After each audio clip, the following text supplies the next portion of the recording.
Sabi nila, ang pag-ibig daw ay parang bulong sa hangin. Dumarating sa oras na hindi mo inaasahan, kadalasan ay sa lugar na hindi mo man lang pinangarap. Sino ba naman ang mag-aakala na sa likod ng mataas na pader ng kumbento, sa pagitan ng tahimik na dasal at tunog ng kampana, may lihim na magsisilang ng isang kwento ng pagmamahal? Ako si D, at ito ang lihim na tinatago ko sa loob ng mga pader na yon, hanggang sa dumating si Edgar. Ako si D, lumaki sa isang maliit na bayan kung saan ang kumbento ang parang sentro ng lahat. Kasalan, binyag, pista, at kahit pagtambay. Dahil malapit lang ang bahay namin sa kumbento, madalas akong naron. Tumutulong sa gawain, yung tipong taga-ayos ng bulaklak, taga-bitbit ng upuan, at minsan taga-punas ng pawis ng mga seminarista. Tahimik ang buhay ko. Simple, hanggang isang araw, dumating siya. Hapon noon, habang nag-aayos ako ng bangko sa loob ng kumbento, may biglang dumating na bagong muka. Matangkad, moreno, at may ngiting parang tinatagong sikreto.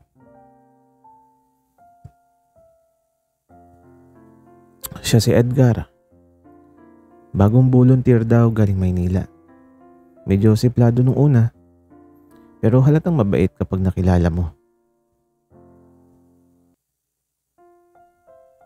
Hoy, pare, saan dito yung mga gamit para sa hardin? Tanong niya sa akin. Doon sa likod sa may bodega. Tara, samahan na kita. Sagot ko. Pero habang naglalakad kami, hindi ko maiwasang mapatingin sa kanya. Ang lakas ng dating, yung tipong hindi bagay na nasa loob ng kumbento. Para siyang eksena sa teleserye. Yung tipong leading man na hindi mo akalaing makakasama mo ng matagal. Habang lumilipas ang mga araw, lagi kaming magkasama. Magdidilig ng halaman, mag-aayos ng misa, o kaya simpleng tambay lang sa gilid ng kumbento. At doon unti-unti ko siyang nakilala. Hindi pala siya suplado. Tahimik lang. Pero kapag ngumiti, para akong matutunaw. Isang gabi, kami lang dalawa yung natira sa kumbento kasi nag-overnight yung ibang volunteer.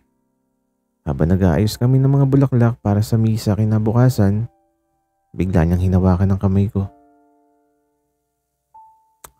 Di, pasensya na. May ipit sa kamay mo. Ngiti niya. Pero sa totoo lang, para akong naipit. Ipit sa pagitan ng kaba at kilig. Doon nagsimula yung hindi ko mapigilan. Natitigan siya kahit hindi dapat. Ang hanapin siya kahit hindi kailangan. At ang tanungin ng sarili kung paano tama ang nararamdaman ko sa isang lugar na mali ang oras at sitwasyon. Sa gabing yun, habang nagbabantay kami ng mga kandila sa kumbento, di ko alam kung mas mangingibabaw ang liwanag ng apoy o yung tibok ng puso ko. At doon ko na-realize ang kumbento na dati para sa akin ay lugar ng katahimikan. Ngayon ay nagsisimula ng maging saksi sa isang lihim na hindi ko alam kung hanggang saan ako dadalahin.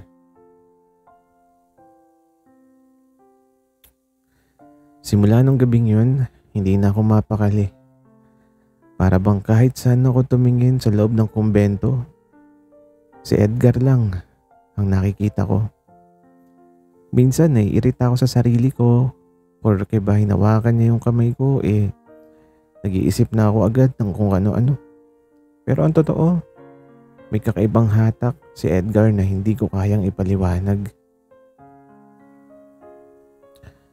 Hapon habang nagdidilig ako ng halaman, dumating si Edgar. Bitbit ang 2 bote ng soft drinks. Hoy, di, pahinga ka muna. Kanina ka pang basa ng pawis. Sabay abot niya ng malamig na coke.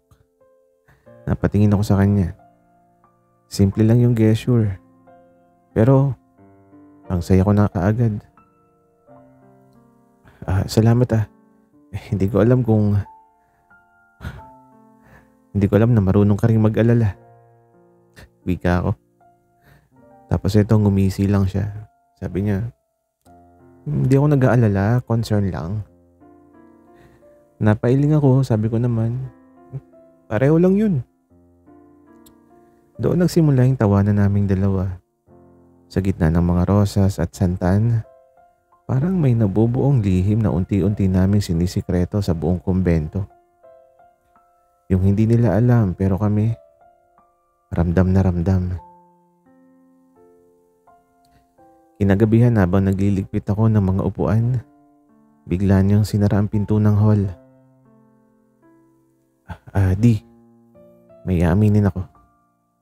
Natigilan ako. Ha? Ano yun? Kanina nung hawak ko yung kamay mo, hindi aksidente yun. Ginusto ko yun. Parang tumigil ang mundo ko. Hindi ako makapagsalita. Ang tanging naririnig ko lang ay ang tibok ng puso ko at ang mahinang tunog ng kampana sa malayo. Kung mali, pasensya na. Pero hindi ko kasi mapigilang magustuhan ka . Dagdag pa niya. Kinagat ko yung labi ko. Hindi ko alam kung matatakot ako, matutuwa, o mahihiya. Pero bago pa ako makasagot, bigla siyang tumawa ng mahina.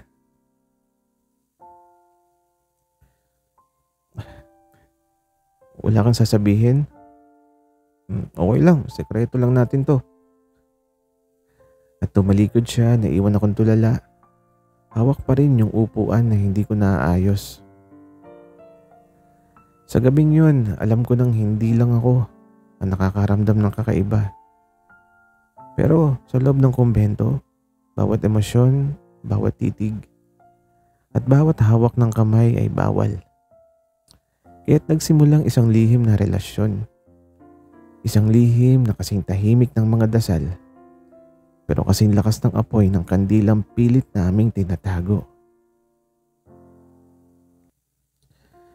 Simula nung gabing umamin si Edgar, parang nag-iba ang lahat. Kahit simpleng tinginan lang, iba na yung kahulugan. Kahit simpleng biro, may laman na. Kahit simpleng hawak ng kamay, parang mundo ang kapalit. Pero syempre, nasa loob kami ng kumbento. Isang maling kilos lang, pwede kaming mapansin. Kaya lahat ng kilig, naging palihim. Maraming tao noon dahil piyesta ng patron. Abala ang lahat sa pagluluto, pag-aayos, pagtanggap ng mga bisita. Ako nag-aayos ng mesa. Si Edgar naman nasa gilid, bit-bit ang mga kaldero. Bigla siyang lumapit. Di, may dumi ka sa pisngi. Agad kong sinubukan na punasan gamit yung kamay ko pero bago pa ako makagalaw, siya na mismo ang humahawak sa pisngi ko at pinunasan gamit ang daliri niya. Ang lapit ng mukha niya, ang init ng palad niya. Wala na, sabi niya sabay ngiti. Pakiramdam ko may mga matang nakatingin sa amin pero wala naman pala. Ako lang ang paraning pero sa loob-loob ko sana walang makapansin. May gabing pumupuslit kami para mag-usap. Doon kami sa likod ng kumbento sa hardin na madalas walang tao. Alam mo di, minsan Naisip ko, bakit pa ako pumunta dito sa probinsya? Ang dami kong naiwan sa Maynila. Wika niya. Tumingin ako sa kanya. Sabi ko, bakit nga ba? Tahimik siya, tapos ngumiti. Siguro para makilala ka. Napatawa ako. Ang corny mo. Hindi corny yun. Totoo yun. At doon para kaming mga batang nagtawanan sa ilalim ng buwan. Walang ibang saksi kundi ang mga bulaklak at bituin. Pero syempre hindi pwedeng palaging smooth. Isang gabi habang magkasama kami ni Edgar sa kumbento, may biglang dumaan na madre sa pasilyo. Ang bilis naming naghiwalay ng upuan, kunyari hindi magkasama.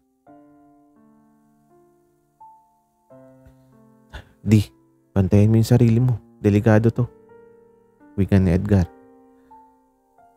Pero habang nakatingin ako sa kanya, ang nasa isip ko lang handa ba akong itaya ang lahat para sa kanya?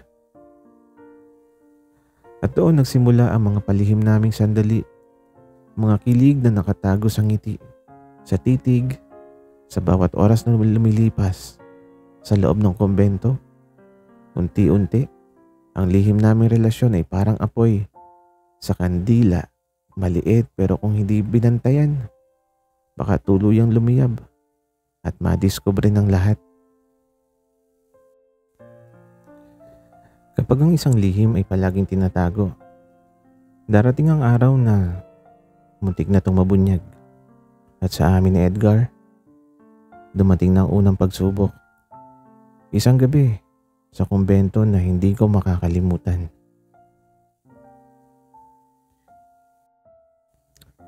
Late na matapos ang misa at abala ang lahat sa pagliligpit. Pagod na pagod ako, kaya umupo muna ako sa gilid ng pasilyo. Maya-maya dumating si Edgar. Dala ang 2 baso ng malamig na tubig. Para sa'yo, sabi niya. Ngumiti ako. Salamat. Ikaw talaga yung hero ko. At ito, nagkatinginan kami ang tagal. Para bang may sariling mundo sa pagitan naming dalawa. Hanggang sa biglang dumampi ang kamay niya sa kamay ko habang iniaabot ang baso. At doon na nga, hindi ko napigilan na napahawak din ako sa kanya. Just in time, may narinig kaming yabag ng mga madre papalapit. Di, Edgar. Nandyan ba kayo? Kinabahan ako. Para akong binuhusan ng malamig na tubig. Si Edgar mabilis na kumilos. Hinila ako sa isang sulok ng kumbento sa likod ng makapal na kortina. Ang lapit namin sa isa't isa. Ramdam ko yung hininga niya.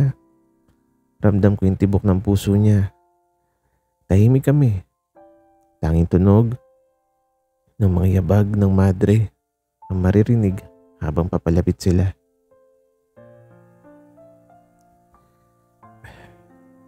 Edgar, bulong ko.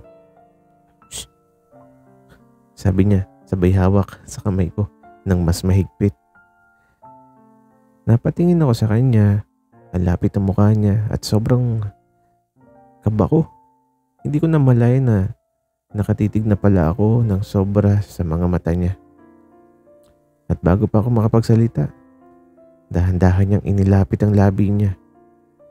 Halos magdikit na kami. Tapos, may nagsalitang madre. Sabi, wala naman pala dito, baka nasa hardin sila. Pareho kaming nakahinga ng maluwag. Grabe, muntik na yun. Bulong ko habang nakatawa pero nanginginig pa rin. Kung nihuli tayo di, ewan ko na lang pero worth it. Wika niya. At doon ko na-realize kahit gaano kahirap itago ang lahat, Hindi ko kayang bitiwan si Edgar. Kasi sa bawat sandali na kasama ko siya, kahit muntik nang mahuli, ang puso ko ay mas lalong natututo na magmahal ng palihim pero totoo. Kung ang kilig ay parang bulong ng hangin, ang unang halik naman para siyang kidlat na bigla na lang tatama kahit hindi mo inaasahan. Sa dami ng gabi na nagdaan sa kumbento, dumating na rin ang sandaling yun. Ang sandaling hindi ko malilimutan. Ang unang halik ni Edgar. Gabi ng Miyerkules, walang masyadong tao sa kumbento. Abala ang mga madre sa pagdadasal at halos kaming dalawa lang ang naiwan sa hardin. Tahimik ang paligid maliban sa huni ng kuliglig at hampas ng malamig na hangin. Alam mo dito lang ako nakaramdam ng ganitong katahimikan, pero kahit anong tahimik, ikaw pa rin yung naririnig ko. Sabi ni Edgar habang nakatingala sa langit. Napangiti ako. Ano ba yan? Ang corny mo naman.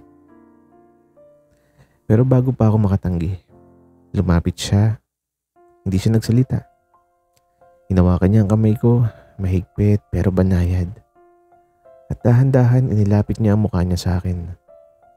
Hindi na ako nakagalaw at bago ko namalayan, naglapat na ang labi namin. Walang musika, walang fireworks, pero sa akin parang gumuhit ang lahat ng mga bituin sa langit. Mainit ang labi niya at ramdam ko yung pag-aalinlangan at pananabik na pareho naming tinatago. Isang halik na puno ng kaba, pero mas matimbang ang totoo na gusto naming pareho. Pagkatapos ng ilang segundo, kumalas siya. Pareho kaming tahimik, parehong hingal, parehong hindi makatingin ng diretso sa isa't isa. Sorry. Mahina niyang sabi. Bakit ka nagsasorry? Tanong ko. Kasi hindi ko na napigilan eh. Pero kung ayaw mo. Ngumiti ako. Sira ka kung ayaw ko, edi sana sinampal na kita. Sabay tawanan kami. Pero halatang pareho kaming nanginginig pa rin. Umupo kami sa damuhan. Magkadikit pa rin ang mga kamay. Pangako. Kahit anong mangyari, hindi ko itatago yung nararamdaman ko sa'yo. Hindi ko alam kung saan tayo dadalahin nito, pero sigurado ako, ikaw yung gusto ko. Hindi ko na napigilan ng yumakap sa kanya ng mahigpit. At sa gabing yun, nagsimula ang totoong pagbabago.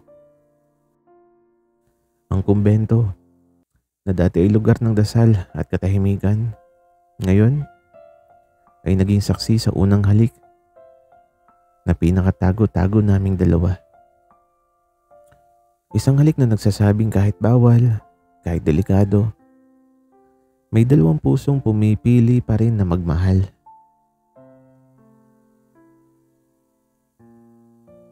Akala ko, pagkatapos ng unang halik namin ni Edgar, magiging masaya at tahimik na lang ang lahat. Pero mali ako. Ang mga lihim, gaano man kaganda, ay may mga kasamang panganib. At dumating na yung araw na may ibang mata nang nagsimulang makakita ng kakaiba.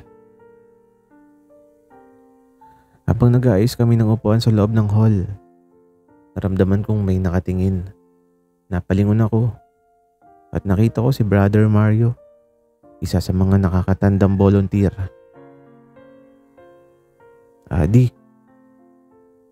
Parang lapit nyo lagi ni Edgar. Para kayong kambal, sabi niya bigla. Napangiti ako. Sabi ko naman, hindi naman bro. Siguro kasi lagi kaming nagkakatrabaho sa parehong task. Pero ramdam ko, hindi siya kumbinsido. Nagkita kami ni Edgar para uminom ng soft drinks. Tahimik siya.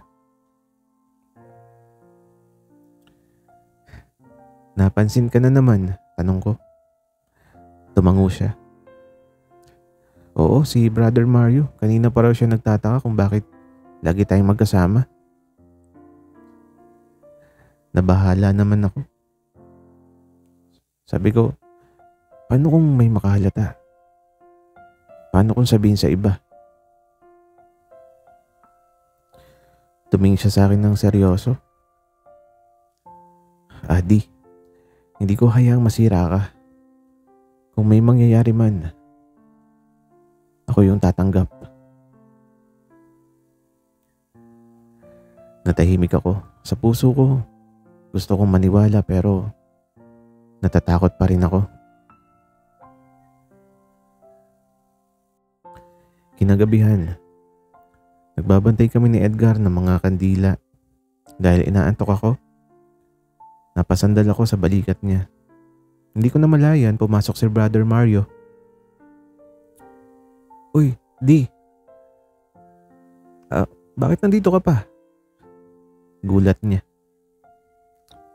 Agad ako napatras mula kay Edgar. Halos matapon yung kandila sa kamay ko. Nagbabantay lang po. Sumilip siya kay Edgar. Pareho kayong gising. Aba, close na close talaga kayo. Napangiti si Edgar. Sabi niya, siyempre magka-team eh. Umalis si Brother Mario pero ramdam kong hindi doon natatapos ang lahat. Sa gabing yun na-realize ko, hindi habang buhay pwede naming itago ang lahat. May mga matang laging nakamasid, may mga tanong na laging naghihintay ng sagot. Pero sa kabila ng takot, may mas malakas na boses sa puso ko. Ang kagustuhan kong piliin pa rin siya kahit paulit-ulit kaming dadaan sa panganib.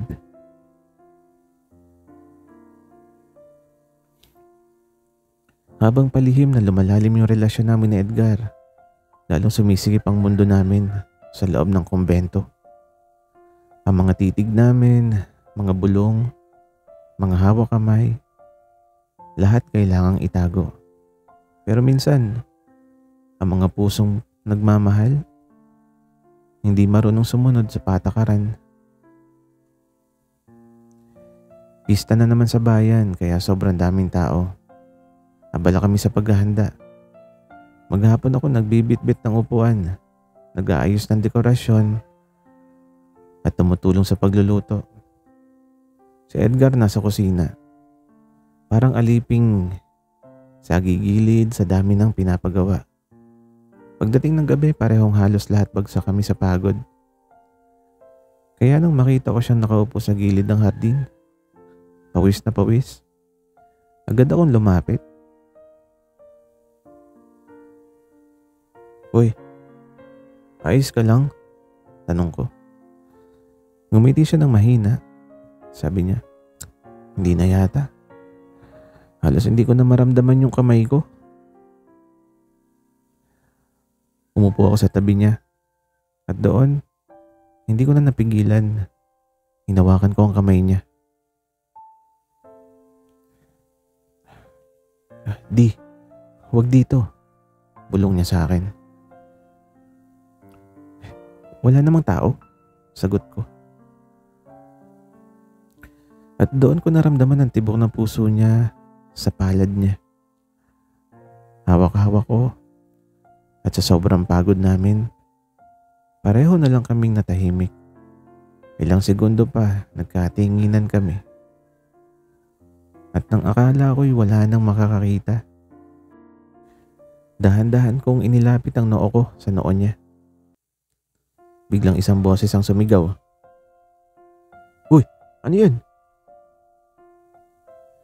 Pareho kaming natigilan. Si Brother Mario. Nakita niya kaming magkahawak kamay. Anong ginagawa niyo? Galit na sabi niya. Agad kong binitiwan si Edgar pero huli na. Kita na niya. Kita na ng mga mata ng iba ang lihim naming pinakatatago.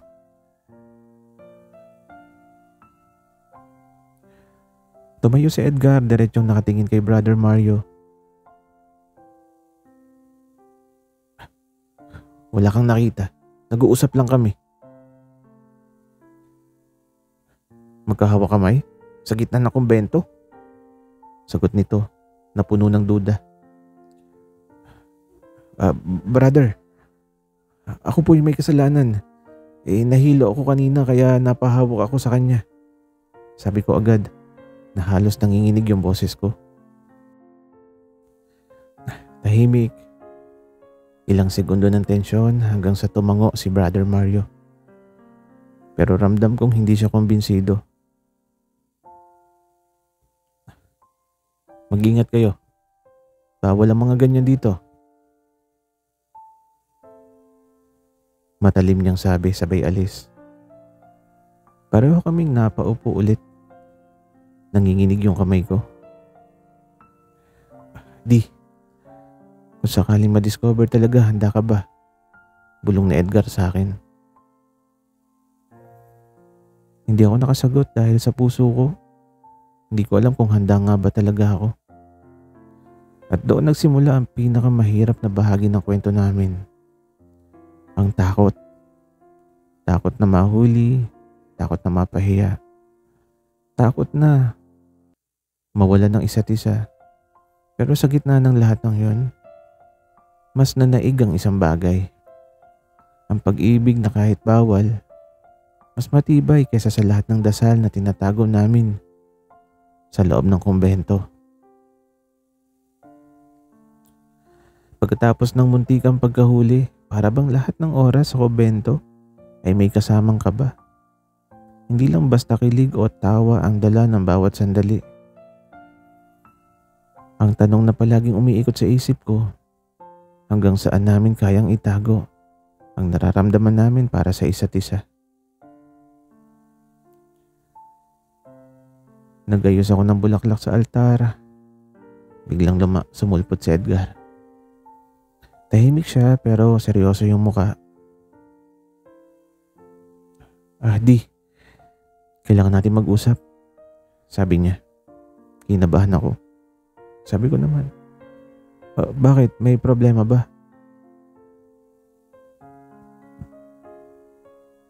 Huminga siya ng malalim. Tapos sabi niya, hindi na ako mapakali. Lalo na nung gabing nahuli tayo ni Brother Mario. Kung malaman, hanggang saan mo ako kayang ipaglaban? Umupo kami sa gilid ng hardin. Walang tao. Tanging hangin at ibon ang saksi. Edgar, alam mo namang mahalaga ka sa akin pero kumbento to. Kung malaman nila, baka mapaalis ka. Baka mapahiya tayo. Hinawakan niya ang kamay ko. Tapos sabi niya,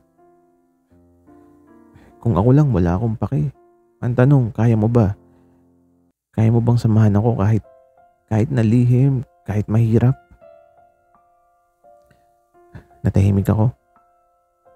Hindi ako makatingin sa kanya pero ramdam kong naghihintay siya ng sagot. Edgar, hindi ko alam kung kaya kong isugal ang lahat pero alam ko, ayokong mawala ka. Mahina akong sabi. Ngumiti siya, malungkot pero totoo. Tapos sabi niya, ilang yung kailangan kong marinig, di. Kahit anong mangyari, hindi kita iiwan. Magtatago tayo. Oo, mahirap. Oo, pero basta magkasama tayo, kakayanin natin. At doon nagyakapan kami. Hindi ko alam kung sa halik o sa yakap nagsimula yung lakas namin pero ramdam ko, habang magkahawak yung kamay namin, kaya naming labanan ng lahat. Pero habang nag-uusap kami, Hindi namin namalayang may nakamasid sa malayo. Si Brother Mario. Nakatayo sa likod ng puno, tahimik, nakatingin, at sa mga mata niya, halatang di na siya naniniwala sa mga palusot namin.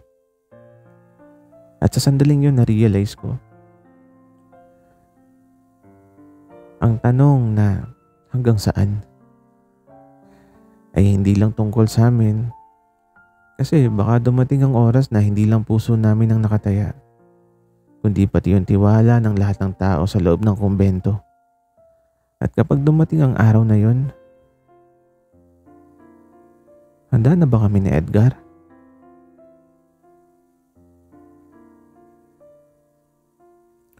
Ako si D. At sa buong panahong inilaan ko sa kumbento, ngayon lang ako nakaramdam ng ganitong uri ng saya at kapayapaan. Pero higit pa ron, ito rin yung pinakakaba, pinakakiliti ng damdamin. Pagkatapos ng gabing yun, hindi na ako mapalagay. Laki ko na siyang hinahanap. Para bang sa bawat umaga si Edgar ang sagot, kahit simpleng paglalakad niya papunta sa hardin. Kahit tunog lang ng yabag niya, sapat na para mapangiti ako. Pero ngayong gabi may kakaiba. Dumating siya sa kwarto ko. Dala ang isang maliit na basket ng mangga at tinapay. Alam kong paborito mo to. Mahina niyang sabi na parang ayaw niyang marinig ng buong kumbento.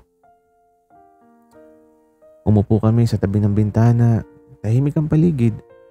Tanging huni ng kuliglig at malamlam na ilaw ng buwan ang saksi. At habang kumakain kami, nahuli ko siyang nakatitig lang sa akin. Hindi na siya umiwas. Di. Boses niya na halos pabulong pero ramdam ko yung bigat ng bawat pintig. Ano yun? Sagot ko. Napilit na pinapakalma yung sarili ko. Lumapit siya ng dahan-dahan, parang takot na baka bigla akong maglaho. Ang kamay niya, dumampi sa kamay ko. Mainit at totoo. Sabi niya, hindi ko na kayang itago. Matagal ko na lang gustong sabihin eh. Mahal kita. Para akong tinamaan ng kidlat. Hindi ko alam kung iiyak ako o matatawa o yayakapin siya agad. Ang ginawa ko, tinakpan ko muna yung bibig ko. Parang pinipigil ang sarili na hindi sumigaw sa tuwa. Totoo ba yan? Tanong ko na nanginginig yung boses. Totoo di, mahal kita. Hindi ko na kayang itago pa. At bago pa ako makasagot, lumapit siya ng dahan-dahan at hinalikan ako sa noo.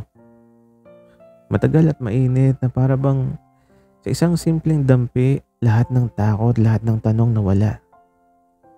Napalunok ako, sabay tawa. Sabi ko, alam mo Edgar, matagal ko na rin ng dasal yung ganito eh. Ikaw yung sagot sa lahat ng dasal ko.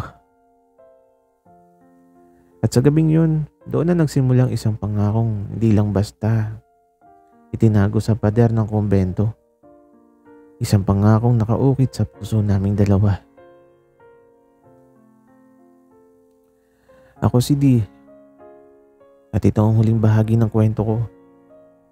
Hindi ko akalain na sa lugar na kung saan lahat ay tahimik, disiplinado at puno ng dasal, matatagpuan ko ang pinakamalakas na ingay ng puso ko.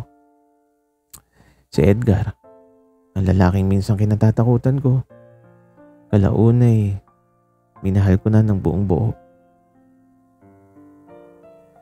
Mula sa simpleng biro, palihim na tinginan, hanggang sa mga gabing sabay naming binabantayan ang katahimikan ng kumbento. Unti-unting binuo ng Diyos ang kwento naming dalawa.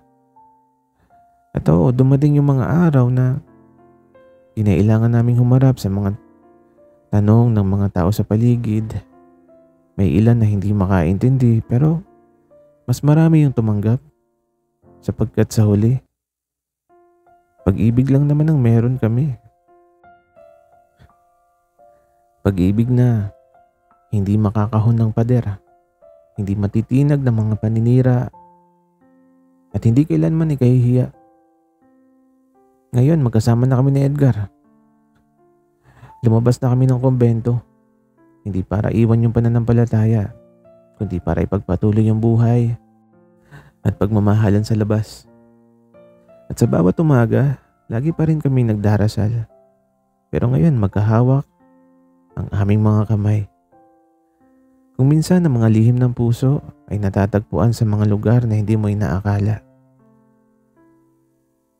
At sa loob ng kumbento, natagpuan ko hindi lang ang katahimikan, kundi ang pag-ibig na pinakaasam ko. Ako si D. At ito ang aking lihim na naging pinakamagandang biyaya.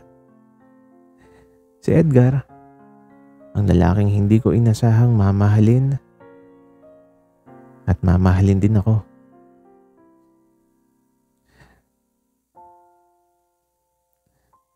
Sana'y nagustuhan niyo ang aming kwento. Maraming salamat sa inyong pakikinig.